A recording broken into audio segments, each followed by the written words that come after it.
Serdos atau sertifikasi dosen di tahun 2026 ini cukup mengalami beberapa perubahan atau update pada beberapa persyaratannya nih rekan dosen, terlebih mencangkup di bagian penilaian. Oleh karena itu, penting untuk dipahami betul biar enggak mengalami kegagalan waktu di fase penilaian. Menarik, kita bahas. Sistem penilaian dan kriteria kelulusan Serdos 2026. Kalau kita lihat Serdos itu cuma sebagai kumpulan syarat administratif, kita secara nggak langsung bakal melewati satu hal yang paling penting rekan dosen, yaitu cara sistem menilai rekan dosen secara menyeluruh. Karena di Serdos tahun ini nggak lagi cuma melihat dari apa yang udah dilakukan, tapi gimana seluruh aktivitas Sri Dharma kita tuh diterjemahin jadi kualitas yang bisa dinilai dari berbagai sudut. Sistemnya sendiri dirancang berlapis nih rekan dosen, ngegabungin antara data objektif, persepsi manusia, dan juga evaluasi profesional dari asesor. Secara umumnya, sistem ini terbagi jadi dua poros besar nih rekan dosen, yaitu penilaian internal dan penilaian eksternal. Keduanya nggak berdiri sendiri ya, tapi saling menguatin dan di beberapa kasus justru bisa saling mengkoreksi. Kita cek satu-satu. Penilaian internal fondasi yang nggak kelihatan kritis. Nah, di tahap ini banyak rekan dosen itu ngerasa aman karena semua data tuh udah keisi, ya kan? Tapi justru disinilah arah penilaian mulai terbentuk. Penilaian terdiri dari dua pendekatan utama, yaitu penilaian empirikal. Penilaian ini berbasis data yang terekam dalam sistem Sister dan PD Dikti. Jadi semua rekam jejak Sri Dharma kita tuh mulai dari pengajaran, penelitian, sampai ke pengabdian bakal dinilai secara objektif. Nggak ada interpretasi di sini, cuman validitas dan kelengkapan data. Penilaian persepsi, beda dengan empirikal ya.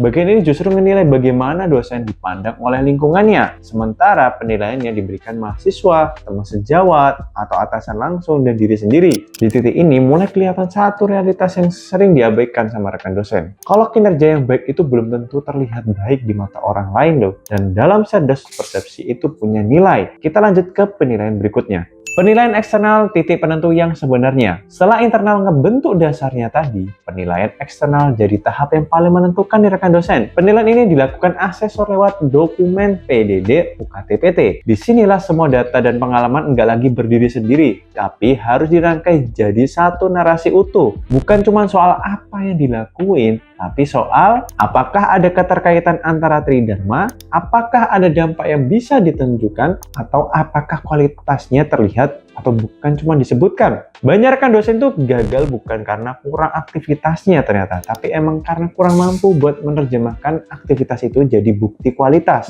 Bobot penilaian, menentukan titik fokus strategi. Kalau kita bedah lebih dalam lagi nih, komposisi penilaian Serdos di tahun 2026 ini nunjukin dengan sangat jelas nih rekan dosen, bagaimana yang paling menentukan. Kita cek, NKAJF atau kualifikasi akademik dan jabatan fungsional itu ada di 35%, NPD atau persepsi ada di 10%, dan NPDD atau PDD UKT-PT ini ada di 55%. Dan buat rumusnya yaitu di NAP sama dengan 0,35 dikali NKAJF plus 0,10 dikali NPD plus 0,55 dikali NPDD. Artinya nih, lebih dari separuh nilai dari rekan dosen itu ditentukan satu dokumen, yaitu PDD UKT-PT tadi. Dan ini ngubah cara pandang secara total, karena data kuat aja nggak cukup ternyata. Persepsi baik nggak menjamin, tapi narasi yang kuat bisa mengangkat semuanya. Ambang kelulusan dan titik rawan. Pada akhirnya, semua komponen ini bakal bermuara pada satu angka, nilai akhir portofolio atau NAP tadi. Dan buat lulus, rekan dosen harus mencapai di angka lebih dari 4,2. Kelihatannya sederhana ya rekan dosen, tapi dalam praktiknya sangat ketat ternyata. Kalau ada penurunan di komponen dengan bobotnya itu besar, terlebih ini di bagian NPDD, bisa langsung ngegagalin hasil akhir. Lapisan penilaian sering nggak disadari. Buat memahami kompleksitasnya, penting buat melihat siapa saja yang terlibat dalam proses penilaiannya. Penilaian persepsi ada di 5 mahasiswa, 3 sejawat, 1 atasan, dan diri sendiri pastinya. Sementara penilaian asesor itu fokusnya di dokumen PDD UKT-PT dan mengikuti standar dari Kemendikti-Sentek. Kalau kita lihat sistem penilaiannya itu adalah cara menilai, maka tahap berikutnya adalah gimana proses itu berjalan.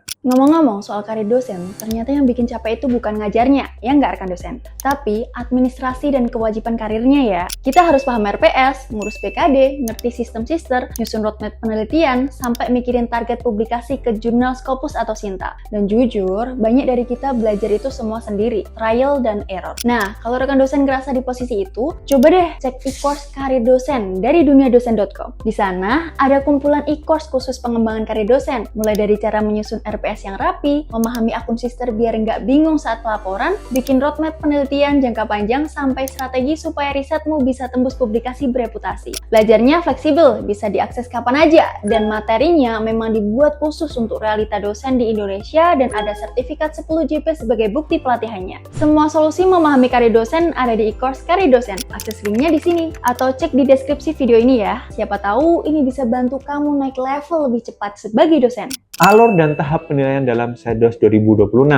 Rekan dosen, SEDOS itu bukan proses satu langkah ya, kita ingat ini sama-sama ya. Ini adalah rangkaian tahapan yang saling terhubung, di mana setiap tahap bisa menentukan apakah rekan dosen itu bakal lanjut. Penarikan data eligible. Di bagian ini proses dimulai bahkan sebelum rekan dosen itu ikut. Sistem bakal nentuin siapa yang berhak berdasarkan prioritas, mulai dari jabatan akademik, pendidikan terakhir, masa kerja sejak TMT pertama, total masa kerja dosen, status rekan dosen disabilitas. Nah, di sini artinya sejak awal udah ada sistem seleksi berbasis prioritas, bukan cuma siapa cepat dia dapat. Pengisian PDD UKT-PT dan penilaian persepsi. Tahap ini adalah fase paling krusial nih rekan dosen, walaupun sering kerasa tenang nih. Di sinilah dokumen utama disusun dan penilaian lingkungan mulai berjalan. Kesalahan kecil di sini bakal ngebawa sampai akhir. Validasi dan pengusulan. Dokumen yang udah dibuat oleh rekan dosen tadi bakal melewati proses pengecekan oleh masing-masing institusi. Karena di tahap ini memastikan data valid, dokumen sesuai standar, dan enggak kekeliruan administratif. Penilaian portofolio oleh asesor. Ini adalah titik di mana semuanya diuji rekan dosen. Asesor bakal ngebaca dan menilai kualitas narasi, keterkaitan tridharma, dan kedalaman kontribusi. Penetapan kelulusan dan sertifikat. Kalau semua udah terpenuhi dan nilai NAP tadi melewati ambang batas, maka rekan dosen dinyatakan lulus dan berhak mendapatkan sertifikat profesinya. Pada akhirnya SEDOS itu bukan cuma soal memenuhi syarat ya rekan dosen, tapi soal ngepahami bagaimana sistem bekerja dan gimana rekan dosen itu terbaca di dalam sistem tadi. Karena sering terjadi itu bukan kurang di kinerjanya, tapi kurang tepat cara menyajikan kinerjanya tersebut. Nah, menarik lagi nih kalau kita lanjut ngebahas soal gimana mempersiapkan lulus SEDOS dan gimana strategi buat ngeoptimalkan hasil penilaian tahun ini. Kalau tertarik nih rekan dosen, buat kita lanjut dibahas, coba komen lanjut di kolom komentar. Kalau video ini bermanfaat, jangan lupa klik subscribe dan share ke rekan dosen lainnya. Like dan komen di bawah ini apa yang perlu kita kulik lagi seputar karir dan akademik dosen. Sampai jumpa di video selanjutnya.